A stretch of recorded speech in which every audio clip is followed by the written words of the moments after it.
Assalamualaikum Pak Zainuddin. Waalaikumsalam Bu Yana.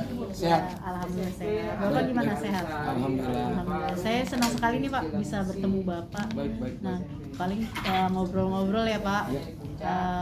Bapak kan sudah menjadi kepala sekolah itu lama ya Pak. Pasti itu banyak dilema etika yang Bapak alami, kasus-kasus gitu. Itu kalau boleh tahu apa saja ya Pak yang menarik bagi Bapak itu apa sih Pak? Etika. Nah, ini kan mengenai kepribadian. Kita di lembaga pendidikan tentu sebagai contoh panutan. Nah, ketika orang atau guru, entah itu juga kepala sekolah, siapapun, keluarga atau warga dari sekolah itu ada di lingkungan pendidikan, ini tentu ada peraturan. Bukan hanya sekolah sebetulnya, tapi lebih kita titik beratkan ini menyangkut etika karena kita menjadi panutan. Maka ada kode etik. Iya. Itu. Oke. Kan pasti di setiap sekolah ada kasus-kasus nih Pak yang membuat Bapak jadi dilema etika nih Pak, harus memutuskannya itu seperti apa? Kalau saya boleh tahu apa sih Pak kasusnya yang pernah Bapak hadapi gitu sehingga bisa menjadi dilema etika bagi Bapak? Saya menyikapinya kalau dibilang kasus tergantung kita. Bisa aja hal biasa menjadi kasus, juga hal luar biasa bisa bukan kasus pula. Tapi ada standarisasi begini. Ketika guru misalnya, ini kan kita kepada lembaga pendidikan, dia sudah tidak pada rule-nya, pada aturan dan melenceng lah gitu. Ini tentu kita sebagai kepala sekolah punya catatan. Ada rule of the game-nya, artinya ada aturan main yang harus kita patuhi dan tentu sebagai pimpinan tidak langsung vonis itu salah. Tentu ada pula kita harus analisa. Ini sebetulnya apa penyebabnya? Lalu bagaimana ramuan kita untuk mengatasi masalah itu?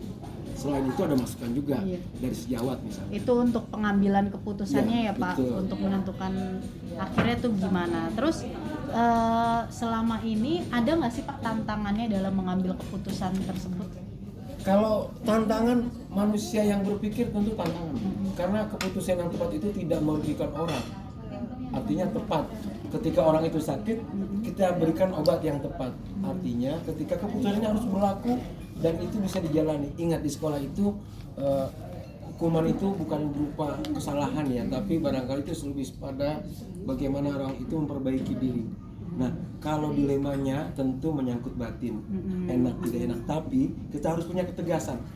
Sebab pemimpin apapun bunyinya harus mengambil keputusan. Tinggal keputusannya itu perlu dipertimbangkan. Apakah ini darurat? Tentu harus cepat. Kalau misalnya tidak darurat, pertimbangannya jauh, kita perlu masukkan. Jangan sampai nanti salah membuat sebuah keputusan. Siap. Berarti nih Pak, penyelesaian masalahnya itu biasanya Bapak jadwalkan atau ada masalah itu langsung Bapak selesaikan? Ibu, saya yakin di tempat Ibu mengajar, kepala sekolahnya punya ada supervisi. Supervisi yang umumkan hanya supervisi KBM dan administrasi.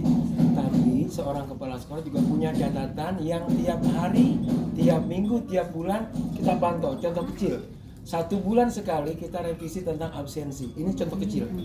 Nah, ketika absensi dia normal, ketika dia berkurang, ketika dia ekstra atau lebih dari jam kerja, kita evaluasi. Nah, kalau yang minus tentu jadi bahan perhatian kita, apa penyebabnya. Ini barangkali yang menarik keseharian kita itu karena sebuah keluarga ya, semuanya sebuah keluarga sekolah itu.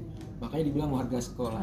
Oke, kan Bapak kan pasti dalam menyelesaikan setiap kasus itu kan tidak bisa sendiri gitu ya Pak. Harus ada orang lain. Biasanya Bapak tuh sharing atau bertukar pikiran itu dengan siapa sih Pak? Saya punya prinsip apa yang diajarkan senior-senior saya. 1, ada kultur, 2, ada struktur. Kalau bicara kultur, kita ada senioritas di situ. Siapa yang dituakan, bukan berarti usia Ibu ya. Bisa saja usia sama atau di bawah kita, tapi dia matang dalam berpikir. Kedua, struktur. Di sekolah itu ada kepala sekolah, ada wakil, ada guru kelas, ada guru agama. Nah, siapa yang tepat misalnya berkaitan dengan masalah yang kita hadapi itu. Nah, pembelajaran apa Pak yang bisa diambil gitu dari setiap kejadian yang udah ada? Bahwa seorang pemimpin, kalau dalam agama Islam kita akan dimintai pertanggungjawaban nantinya kan. Sebelum itu terjadi di kita harus tepat mengambil sebuah keputusan dan itu baik untuk semua. Itu barangkali.